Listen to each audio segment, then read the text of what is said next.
erguer as tuas mãos acima da tua cabeça e dar um forte aplauso ao Senhor. Oh, aleluias. Muito obrigado pela oportunidade.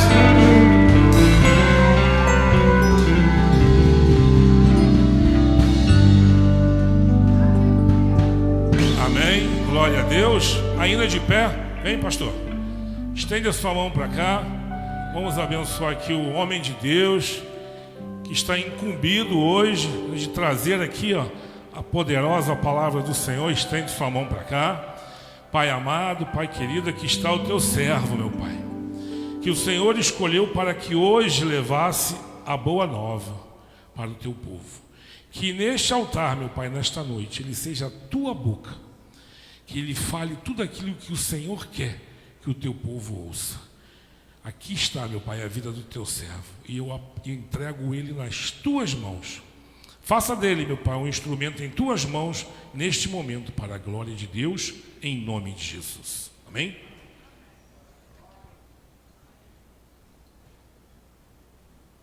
Boa noite, gente. Graça e paz. Os irmãos podem sentar, por gentileza, fiquem à vontade. Gostaria de agradecer ao pastor Cláudio, que orou por mim aqui, o pastor Sebastião, que me convidou, que teve coragem, né? de me convidar para estar aqui com vocês. Dizer que é um motivo de imensa alegria, satisfação, estar com os irmãos aqui, conhecer mais uma casa de Deus. Opa, não é esse. Conhecer mais um espaço onde o Senhor tem falado, tem ministrado, tem trabalhado, e por isso eu fico muito, muito feliz e agradecido. Bom, gente, eu me chamo Leonardo, né? Sou pastor ali na Igreja Batista Betânia, em Sulacap. Componho o ministério lá, o pastor presidente lá, o pastor Kenner, é um amigo que nós temos caminhado junto com eles há algum tempo. Eu trouxe comigo aqui a minha esposa, Ana Paula. Por favor, fique de pé. Em nome de Jesus, é a mulher mais bonita do meu mundo. Você pode dar um aplauso a Jesus pela vida da minha esposa? Obrigado. E trouxe também a minha filha, Débora. Fica de pé, minha abelhinha. O nome Débora significa abelha, mas ela só produz mel, não tem ferrão.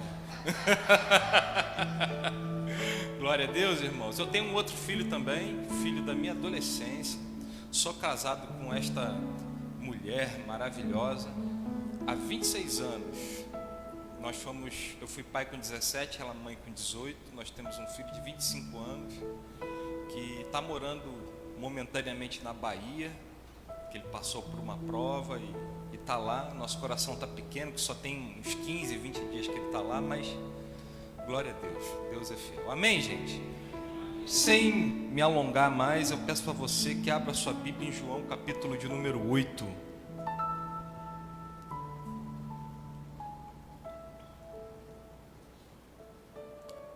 João 8. A gente vai ler um texto muito conhecido de todo mundo, eu tenho certeza que você já leu, já ouviu, não tem dúvidas disso. João 8, versículo de número 31 em diante. 8, 31 em diante. Eu ainda, como é que eu posso dizer? Eu ainda sou arcaico, né? Ainda não cheguei na modernidade. Além de usar Bíblia física, eu espero todo mundo abrir a Bíblia ainda, né? Antigamente a gente falava assim, abra a sua Bíblia. Você ouvia aquele barulho de papel. Aquilo era maravilhoso, né? Hoje em dia você fala, abre a Bíblia, tá todo mundo com a Bíblia aberta aqui na tua frente. Você às vezes se enrola para abrir a Bíblia enquanto o pessoal já está com a Bíblia aberta, né? Então eu gosto de papel. Eu ainda compro livro de papel. Eu ainda leio a Bíblia no papel. Ainda não, a tecnologia ainda não me abraçou de forma completa. Nada contra, acho que é maravilhoso, é muito bom quem tem essa habilidade que eu admito. Não sou tão perito nela, mas é algo que tem ajudado muito a nossa divulgação do Evangelho. Bom, enfim, João 8, capítulo 8, versículo 31 diz assim: Jesus dizia aos judeus que haviam crido nele: se permanecerdes na minha palavra, sereis verdadeiramente meus discípulos, e conhecereis a verdade, e a verdade vos libertará. Eles responderam: somos descendentes de Abraão, e nunca fomos escravos de absolutamente ninguém. Por que dizes sereis livres? Jesus continuou: em verdade vos digo que todo aquele que comete pecado é escravo do pecado. O escravo não permanece sempre na casa, mas o filho permanece ali para sempre. Se, pois, o filho vos libertar, verdadeiramente sereis livres.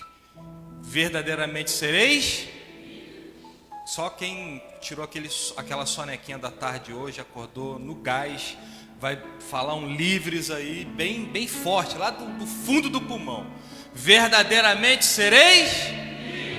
Está melhorando. Até o final do culto eu creio que vai estar todo mundo aqui aerobicamente conformado com o espírito da coisa.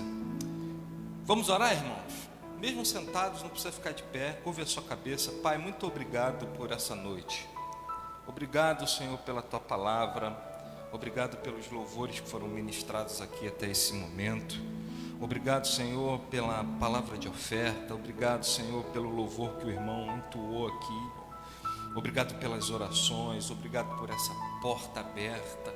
Obrigado porque o teu evangelho pode ser pregado livremente. Obrigado pela nossa vida. Obrigado, Senhor, pelo ar que respiramos, pela luz que nos ilumina, pela roupa que vestimos. Obrigado, Senhor, pela vida que ainda, Senhor, vive em nós. Muito obrigado pelo fôlego, pela existência, porque, Senhor, enquanto estamos vivos, como diz o ditado, ainda temos esperança. Podemos estar passando pelo momento mais difícil das nossas vidas, ou talvez pelo momento mais alegre, mas o que importa, o que verdadeiramente importa, é que ainda estamos vivos, ainda temos esperança.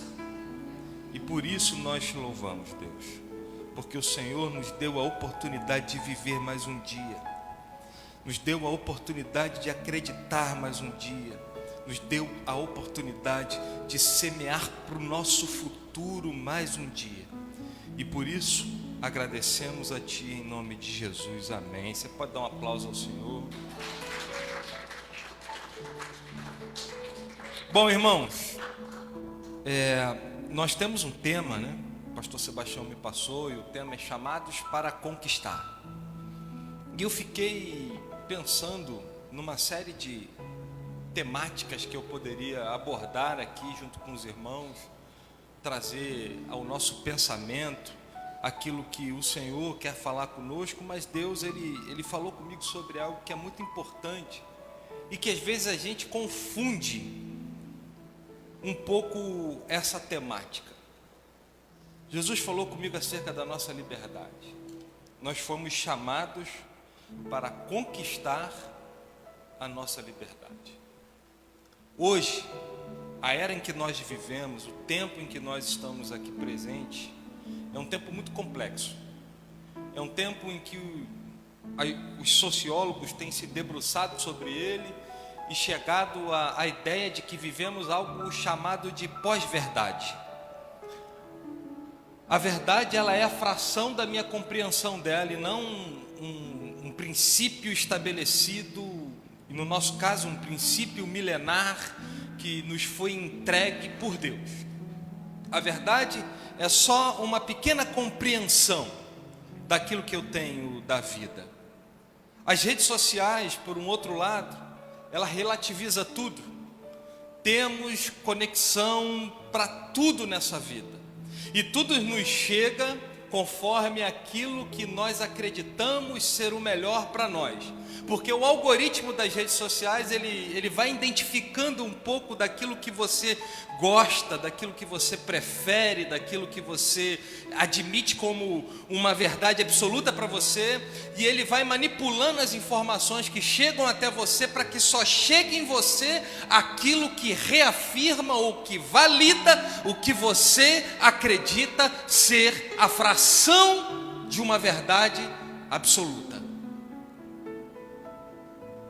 Por isso a gente começa a conversar sobre carro aqui, e quando a gente abre o nosso Instagram, tem um monte de anúncio de carro. A gente fala sobre viagem, a gente abre o Instagram, um monte de site oferecendo pacotes de viagem. Ele vai ouvindo a gente, sabe? A gente tem um espião no bolso. E ele vai manipulando as informações para que chegue para você um bolinho pronto, para que você coma sem questionar. A verdade, ela não é a fração daquilo que eu acredito, ela é muito maior do que isso. A verdade não é o conjunto de conhecimento que eu adquiro acerca de alguma coisa.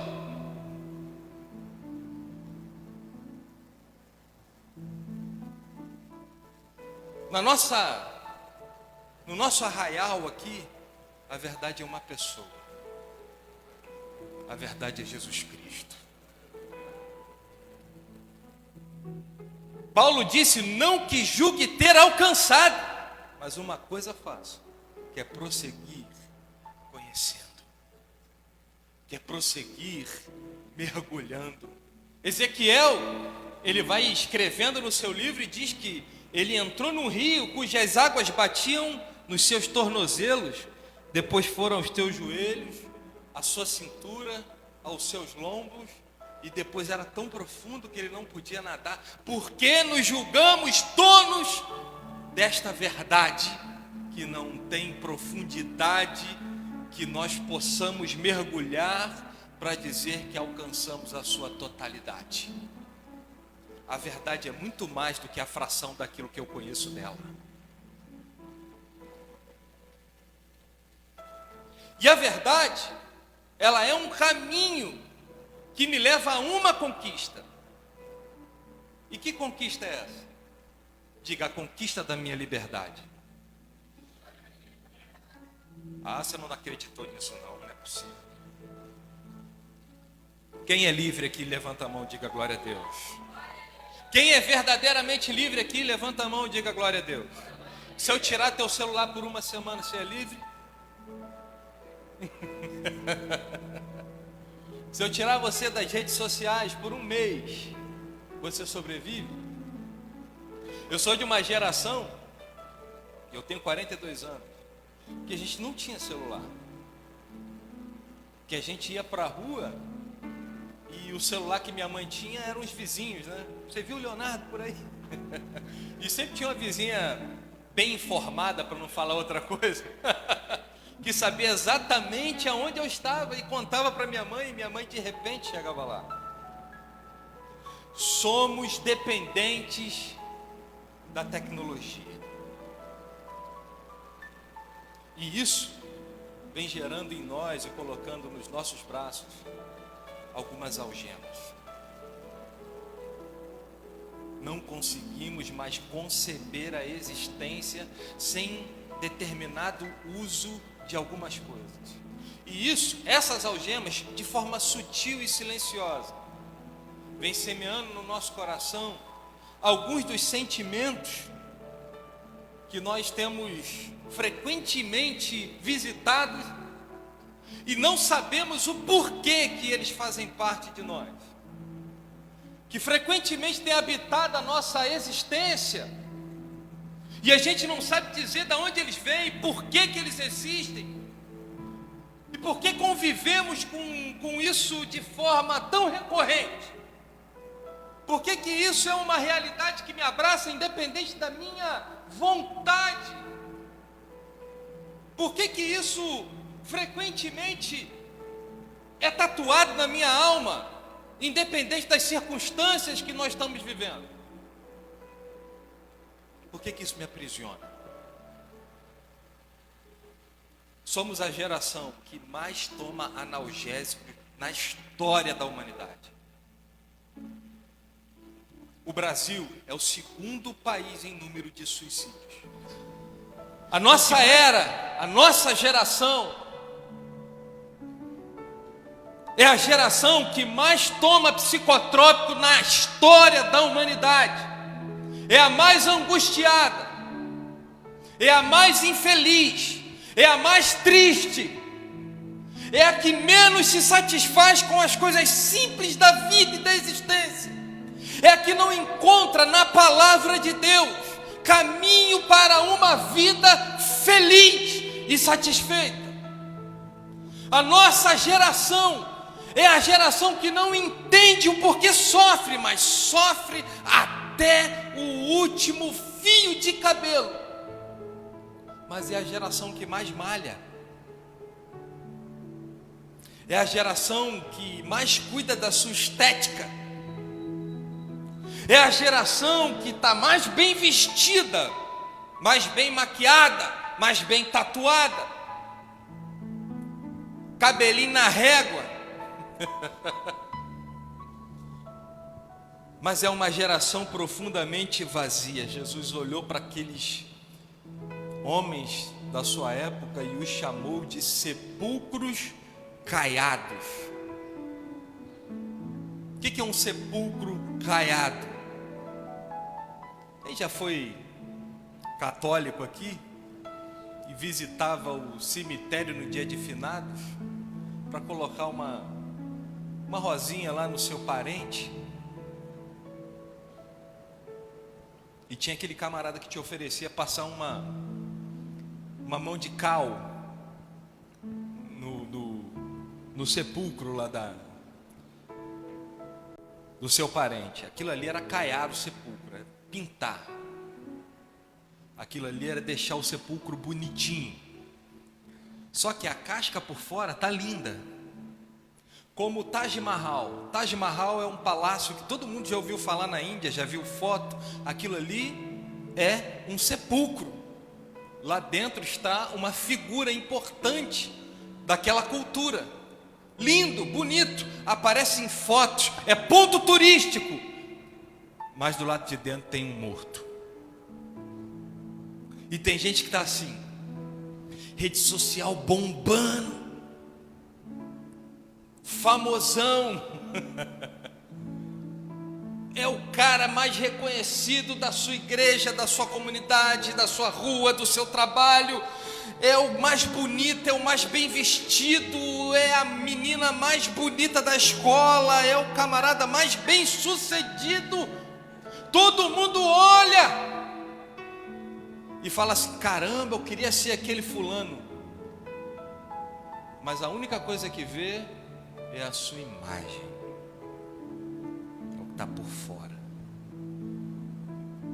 Quando a porta do quarto se fecha e você está num lugar onde a sua imagem não vale nada, porque é só você e Deus, é que você sabe o nível de mediocridade que é a sua realidade.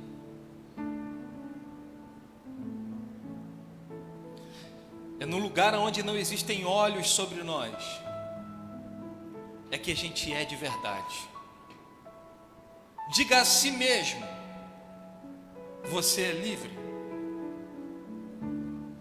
Jesus chegou para aquela comunidade, e veja, o texto diz que ele se dirigiu aos judeus, aos seus, não foi somente aos seus discípulos. Jesus estava no templo, e ele sofreu todo tipo de questionamentos que você possa imaginar. E aqui, o primeiro questionamento que ele sofreu foi sobre uma mulher que foi pega no ato de adultério. Claramente uma situação que queriam criar, gerar, para fazer com que Jesus errasse no seu julgamento. Todo mundo conhece a história, ele se abaixa, escreve na areia e diga: aquele que não tem pecado, tire a primeira pedra.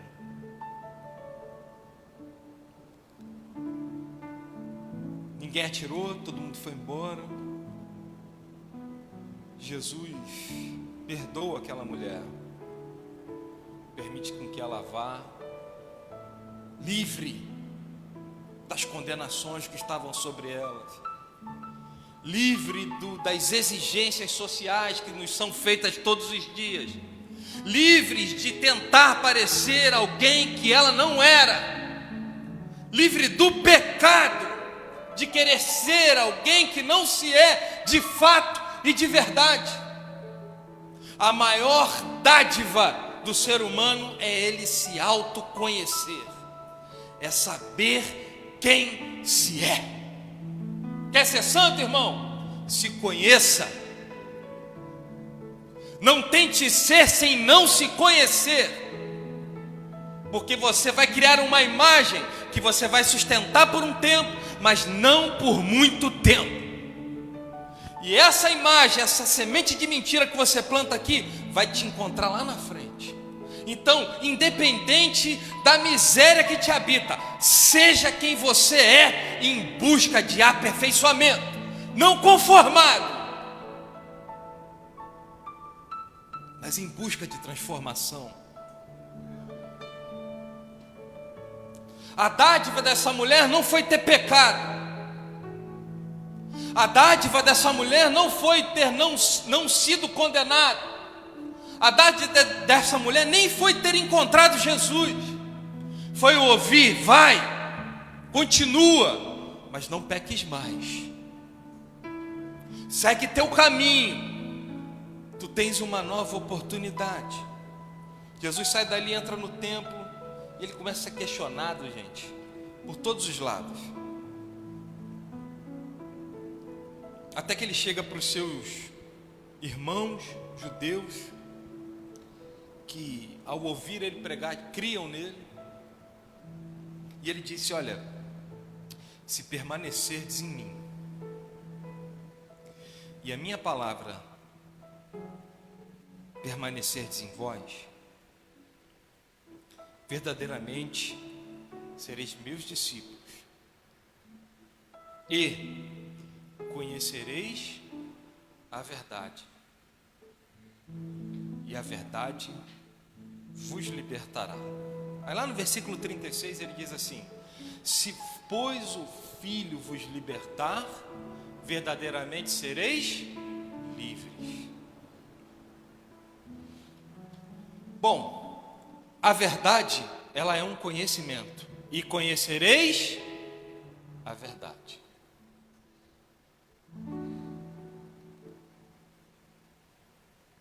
Para exceder o que me prende, para de fato ser livre, em primeiro lugar, eu preciso entender que ser livre não é fazer tudo o que eu quero, não é carta branca para agir de qualquer maneira, para fazer e dar voz a todas as minhas vontades e desejos.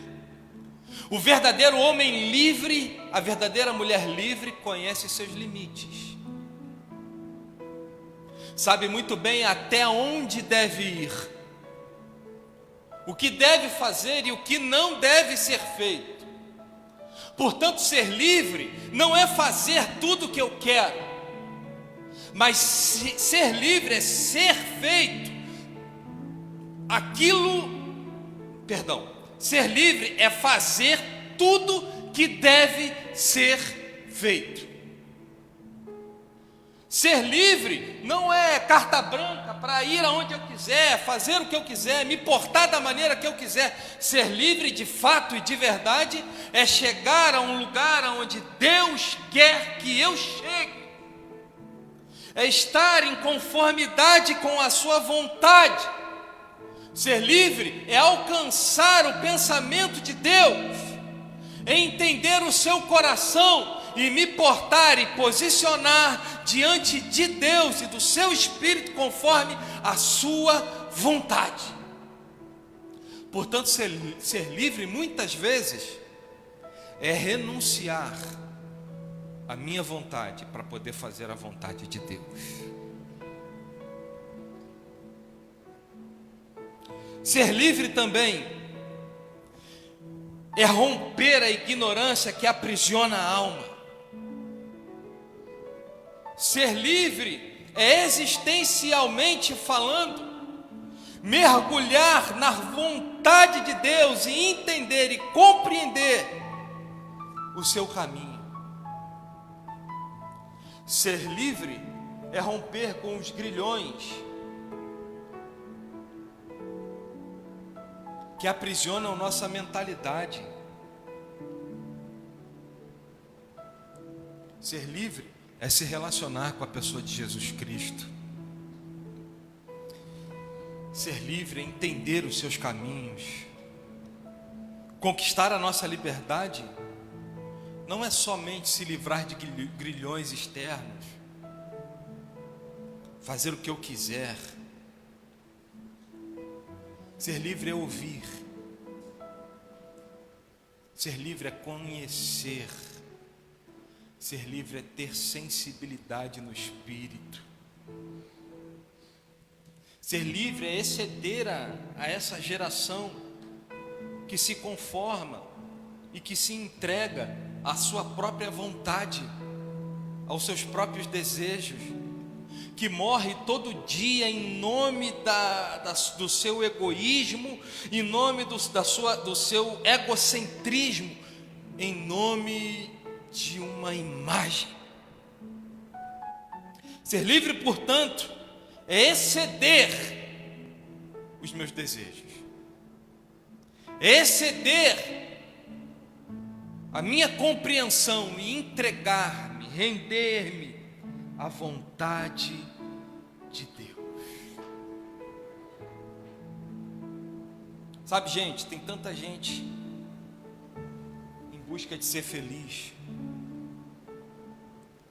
e chega no final do dia, depois de ter trabalhado tanto, ter se esforçado tanto, ter tentado tanto, ter lutado tanto, e não encontra razão de ser, porque está passando por dificuldades, porque tem coisas na vida que são incompletas, não consegue acessar plenitude, sabe? Não se sente completo. Há um vazio existencial, mas você é crente, você ora, você lê a Bíblia, você faz aquilo que é o correto a ser feito, e mesmo assim há algo dentro de si que não encaixa. Há um grilhão na alma que te puxa para trás. Talvez tenha tudo para ser feliz, uma boa família, uma boa casa, um bom emprego, pessoas boas ao seu redor, uma boa igreja, está num lugar que muita gente gostaria de estar, e mesmo assim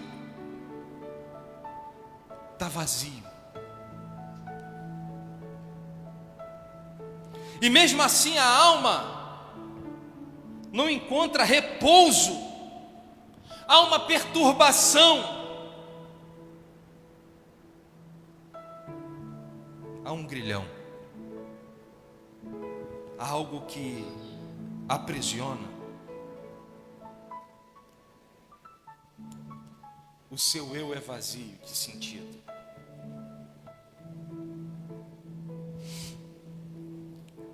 Religião não salva ninguém, gente. Jesus não veio criar o cristianismo. Ele não veio nos dar dogmas de vida, princípios religiosos, para que a gente pudesse seguir como robôs, programados a fazer e se comportar de uma maneira. Jesus veio nos ensinar uma ética de vida. Jesus veio nos ensinar a ser humanos como devemos ser. Jesus veio produzir em nós a nossa melhor versão e nos ensinar um padrão não de comportamento, mas de princípio de existência. Porque a religião, ela vai nos ensinar a nos comportar. Ela vai dizer como a gente tem que fazer, aonde a gente tem que ir, que roupa a gente deve vestir, que linguagem a gente deve adotar, conforme manda aquele ambiente. Ela formata em nós um ser que muitas vezes Deus não conhece. Porque Deus não atua com imagem, Ele não gosta de imagem. A Bíblia diz em Êxodo que Ele abomina. Deus trabalha com sinceridade. Deus trabalha com essência. É no âmago do teu ser que Ele quer talhar um homem, uma mulher. É no âmago da tua existência que Ele quer te dar plenitude. É no âmago da tua vida, para que quando tu deitar no teu travesseiro, independente da qualidade que foi o teu dia, se você teve vitória, se você teve derrota, se você teve coisas para se alegrar ou coisas para se entristecer, naquela hora ali em que você tiver cara a cara com Deus, você diga: Ebenezer, até aqui me ajudou o Senhor. Porque o verdadeiro livre não é aquele que tudo tem, ou que tudo quer, obtém, ou que faz qualquer coisa, vai aonde quer, que vive e se porta de qualquer maneira. O verdadeiro livre é o que pegou sua liberdade e a entregou ao Senhor e disse: Senhor, eu te sirvo, não porque o Senhor me obriga, mas porque eu te amo. Eu te sirvo, Senhor, porque eu não tenho capacidade em mim de dar conta da minha existência. Eu te sirvo porque, apesar do Senhor me ter liberto e não me obrigar a te servir, eu me apeguei ao Senhor, eu me apeguei ao seu coração.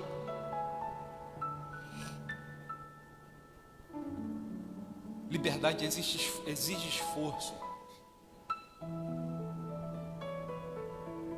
porque vivemos num mundo que o tempo inteiro nos programa a ser escravos e aprisionados de um sistema. Vivemos em um ambiente cuja religião bate na nossa porta todos os dias. O sistema do mundo, irmãos, está aí. A gente sabe qual é. A gente sabe para onde vai. A gente sabe a matemática que dá no final das contas. A gente sabe que o saldo sempre vai ser negativo e sempre vai cair na nossa conta. A gente entende perfeitamente.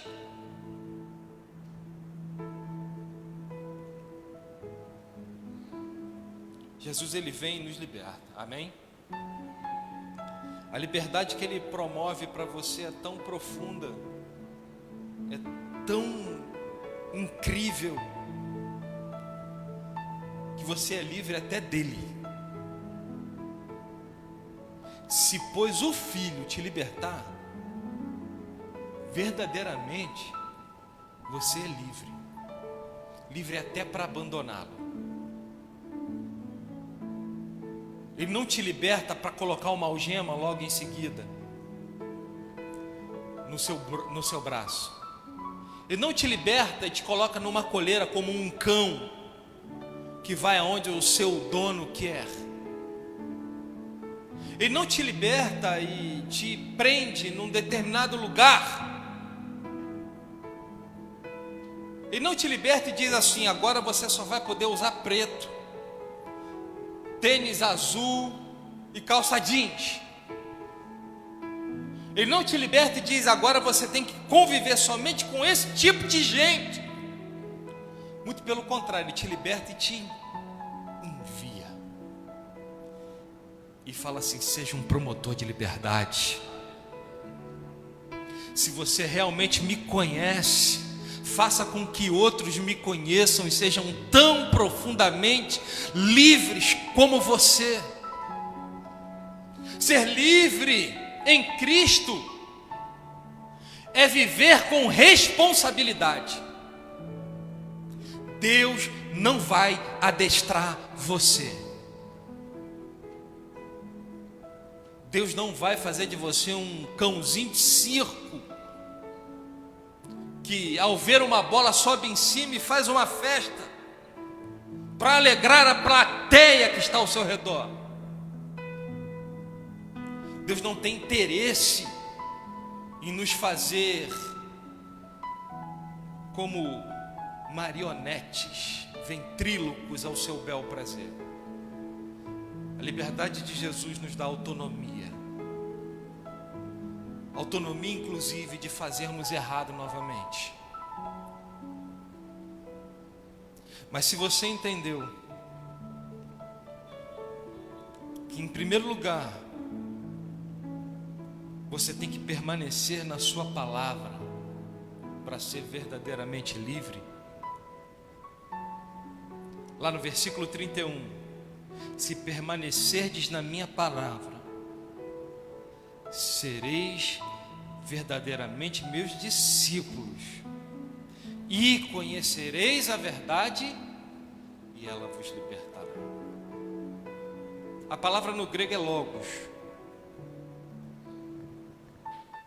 palavra. Hebreus capítulo de número 1, Jesus, ele diz que falou com os profetas de muitas maneiras, mas hoje ele fala pelo Filho, ele fala pela palavra. Jesus disse: eu sou o caminho, a verdade e a vida, e ninguém chega ao Pai senão por mim. Jesus é a palavra. A palavra encarnada, a palavra manifesta. Você pode se relacionar com muita gente. Você pode se relacionar comigo, com o seu pastor, com essa igreja, com a penha inteira. Você pode se relacionar com muita gente. Mas a relação que verdadeiramente importa é a relação com Jesus. Se permanecerdes na palavra. O nosso desafio diário não é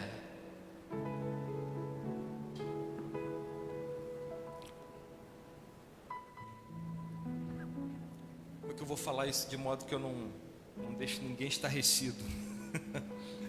O nosso desafio diário não é quantas horas eu oro, não é quanto tempo eu gasto com leitura aplicada da palavra, não é se eu fiz ou não fiz, se eu fui ou não fui. O nosso desafio diário é se a gente permaneceu no final do dia no mesmo lugar. O nosso desafio diário é saber se somos discípulos ainda, porque dá para ler a Bíblia umas 4 horas por dia, dá para orar mais umas 3, e dá para fazer tudo isso e não ser discípulo. Dá para vestirmos a capa da santidade, chamarmos todo mundo de varão, de varoa, da paz do Senhor, usarmos uma roupa de crente, uma Bíblia debaixo do braço, entrarmos numa comunidade evangélica e mesmo assim não sermos discípulos. Qual é a maior marca de um discípulo, pastor? O discípulo permanece. Permanece aonde? Na palavra. Quem é a palavra? Permanece em Cristo. Muita gente não vai permanecer, irmãos. Muita gente vai abandonar. Muita gente está ao redor de Deus por aquilo que Deus oferece. Muita gente tem interesse em Deus, mas permanece quando está dando certo, quando está dando errado, quando a conta bancária tem dinheiro ou quando não tem, quando é demitido ou quando está empregado, quando o carro quebra ou quando ele está em perfeito estado. Permanece quando está por cima ou quando está por baixo. Permanecer em Cristo não é ceder às circunstâncias da vida. Permanecer em Cristo é permanecer acreditando a despeito das circunstâncias da vida. Permanecer em Cristo é permanecer crendo e abraçando uma ética de existir que excede as circunstâncias da existência. Permanecer em Cristo é não ceder à mediocridade do que se tem ou do que se não tem. Permanecer em Cristo é andar para além da linha daquilo que a humanidade e a sociedade se impõe sobre nós. Permanecer em Cristo é ser pleno, é estar completo, é acreditar além das circunstâncias, é crer para além do possível ou do impossível. Permanecer em Cristo é saber que independente daquilo que me cerca, Deus está comigo e Ele vai comigo até o fim. Ser discípulo, irmãos, é buscar superação. Superação de quem? Do diabo, do pecado? Não, de si mesmo. É romper a mediocridade que nos habita, o vazio existencial que abraça a nossa alma, os grilhões que vão nos puxando para baixo, enquanto Deus quer nos puxar para cima. É vencer, sabe? A tristeza sem motivo que habita o nosso coração, os padrões de existência que querem imprimir sobre nós. O mundo não é esse folclore que a comunidade evangélica criou. O diabo não é aquele ser vermelho de chifre com rabo feioso que aparece na mitologia evangélica. Nós criamos uma mitologia nossa. Paulo ele diz que nós homens somos levados pela nossa própria concupiscência, e concupiscência é desejo da nossa carne.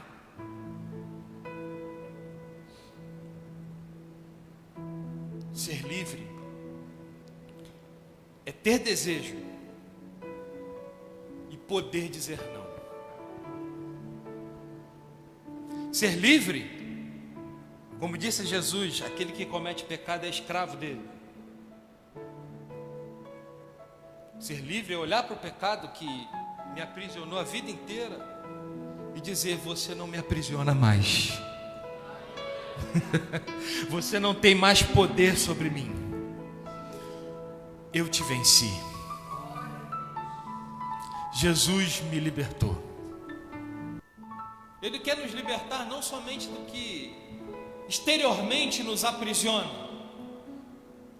Ele quer libertar a nossa alma. Ele quer que você olhe para si mesmo e diga assim: eu sou livre. Eu sou livre. Eu sou liberto. Do diabo? Também. Do mundo? Sim. Das circunstâncias? Com certeza. Mas eu sou livre de mim mesmo. Eu sou livre para dizer não para os meus desejos. Eu sou livre para dizer não para a minha mediocridade. Eu sou livre para dizer não para os grilhões que me aprisionaram a vida inteira. Eu sou livre. existencialmente, humanamente e espiritualmente. Eu sou livre. Amém, irmãos? Deus abençoe, vocês fiquem de pé. Muito feliz por estar aqui com vocês, conhecer vocês. Espero que possa ter abençoado, nem que seja um pouquinho, a vida de cada um de vocês. Pastor, muito obrigado. Deus abençoe. Dê uma salva de palmas a Jesus.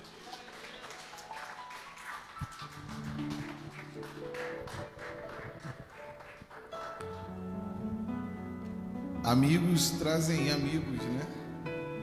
Esse amigo do meu amigo é meu amigo também, do Filipão.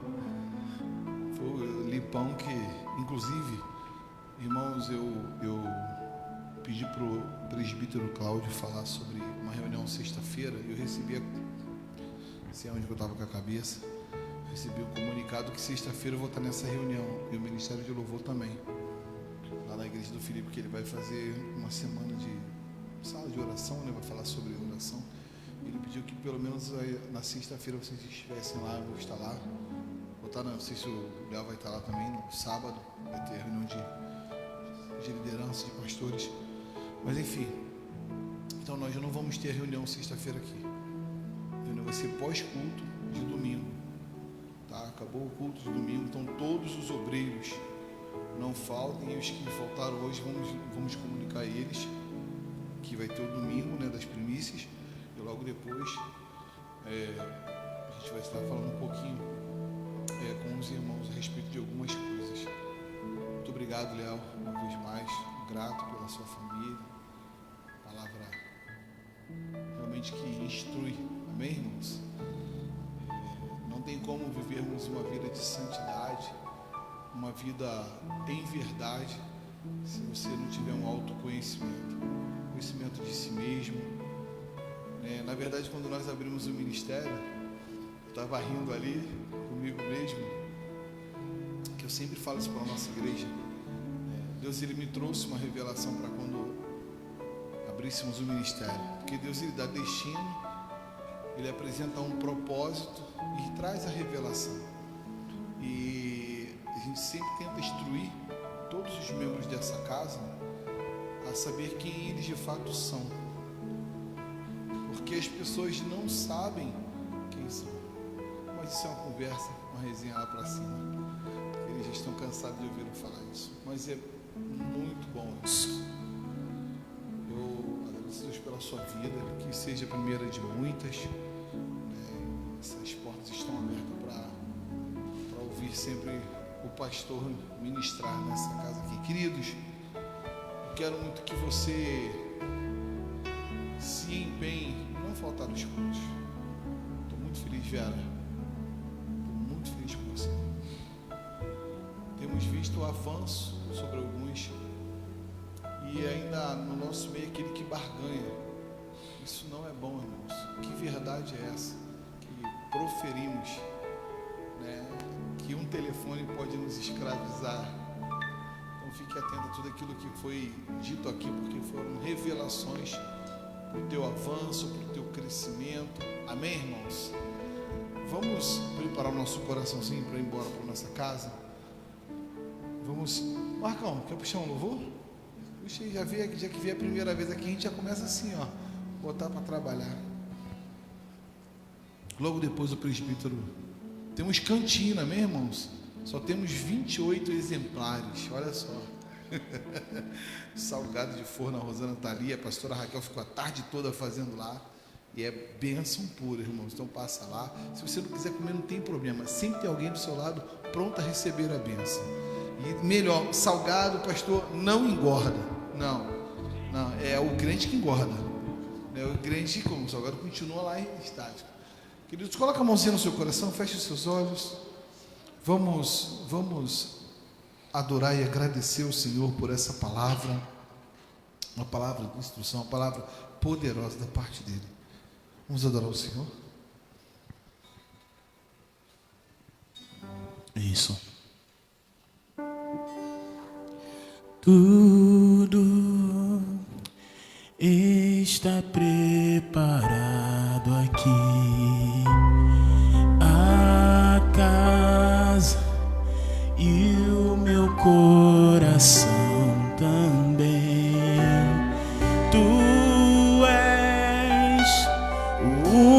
único motivo que me fez chegar.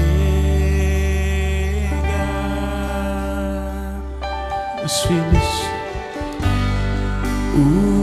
filhos já estão chegando aqui. E agora somos 2 ou 3 ou mais. Encontre um coração disposto a queimar.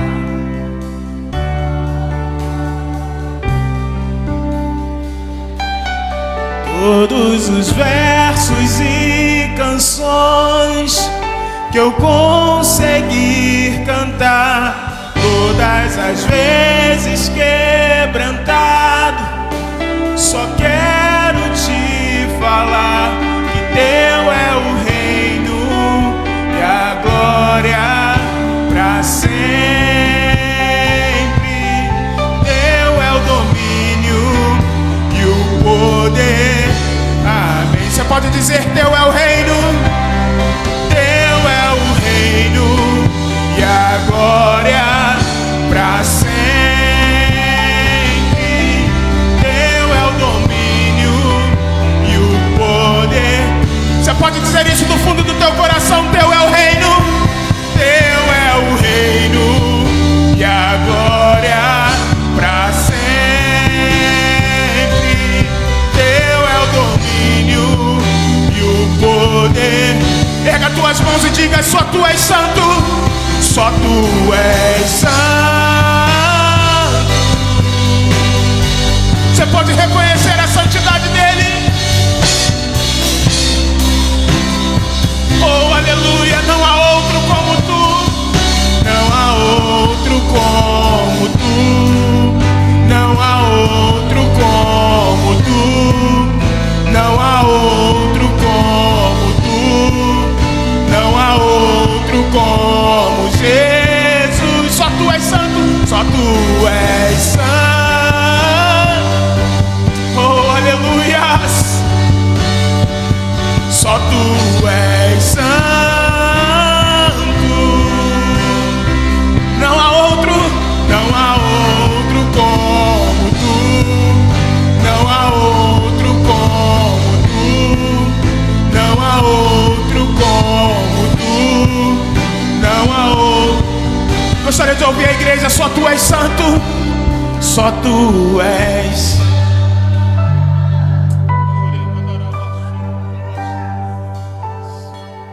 Só tu és.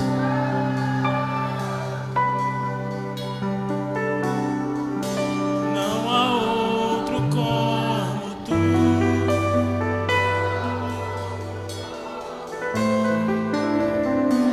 Você pode erguer as tuas 2 mãos aos céus como rendição a ele. Santo, santo é o Senhor Deus, digno de louvor.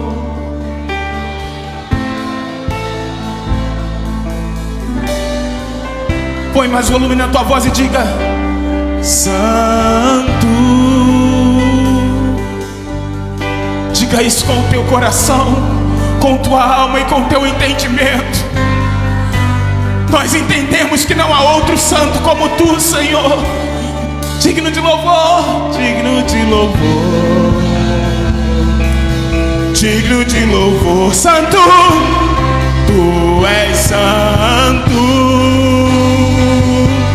Santo é o Senhor Deus, é o Senhor Deus poderoso, digno de louvor, digno de louvor. Amém. Aleluia. Se você crê nessa verdade, aplauda o nome do Senhor.